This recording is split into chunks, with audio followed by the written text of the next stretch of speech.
Hello guys and welcome to some Division gameplay. Today we're going to talk about 1.6 and Last Stand and what it was like. So everyone should know that the live stream was just recently up on Massive's channel for the Division, or the Division channel on Twitch. And some of the news was quite nice to hear. The news was like new PvP areas, new Dark Zone extension, 3 new zones in the Dark Zone, I think it's 7, 8 and 9, and the PvP areas, which are going to be good for PvP people that like to PvP. These areas will have something that a lot of people haven't seen before. Like there's a point A, B, and C in these PvP areas, and you have to go and capture them with your team, which is 8 players on each team, by the way. So far people are thinking you can carry your builds in there, but they're thinking about using this normalization, which makes it more skill based instead of gear based. But they're probably not going to do that since builds are the key thing in this game. This is like a MOBA, which is like something with NPCs in too. You're gonna have to capture A, B, and C, like these objective points, and these objective points inside these areas will have another A, B, and C. So 3 objectives inside an objective, basically. And when you capture them all, you own that area and you start to uplink to 100%. And when you hit 100%, you win.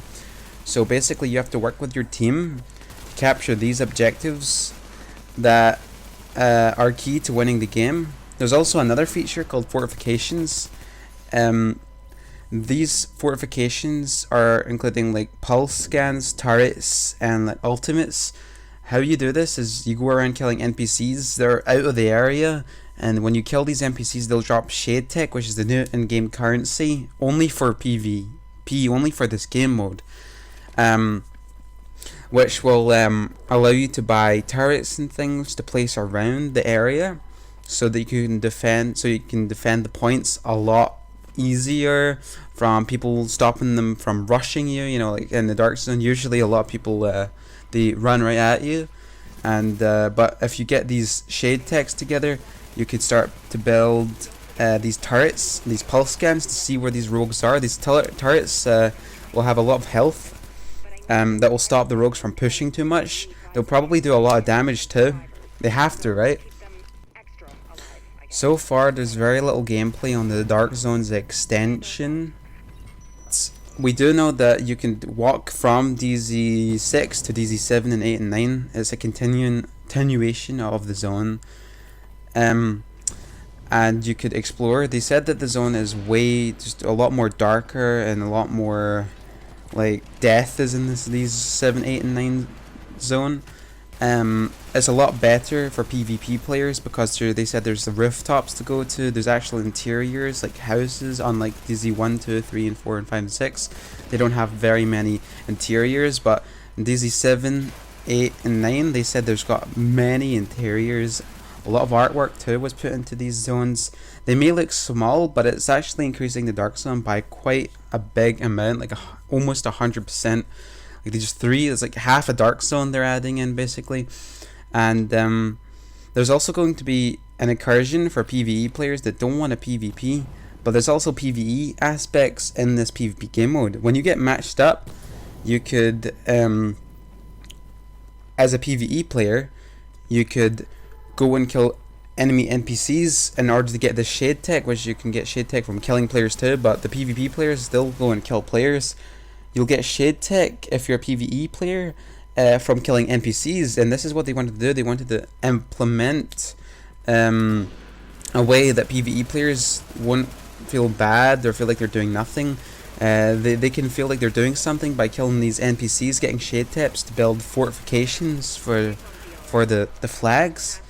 And these fortifications can be very good. In one of the trailers I saw a survivor link getting used, a pulse scan, and you could place these fortifications. Looks like you can place them anywhere. Like when you get enough money you can buy them, and you can place them I think anywhere.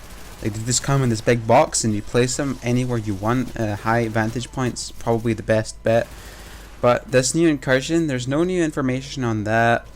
We don't know if there's any new missions yet, but yeah, just a new incursion for PvE. Not much, we don't know, but apparently people are saying they're going to buff named weapons.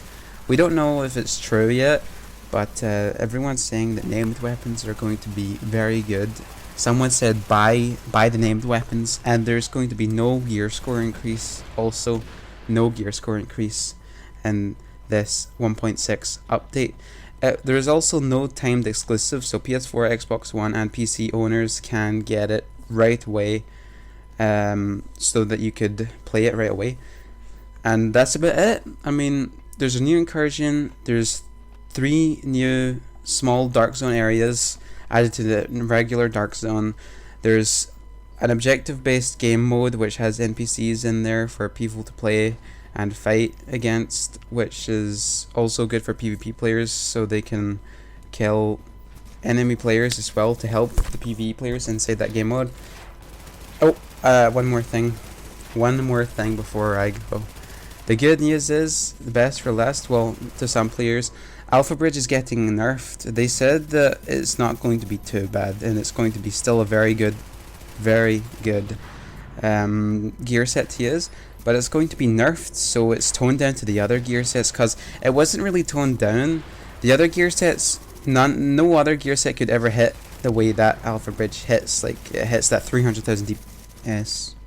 And yeah, that's all there is really. Alpha Bridge nerf, thank you. Finally, probably something new will happen now. Tired of that meta. But I'll see you guys in the next video. Bye.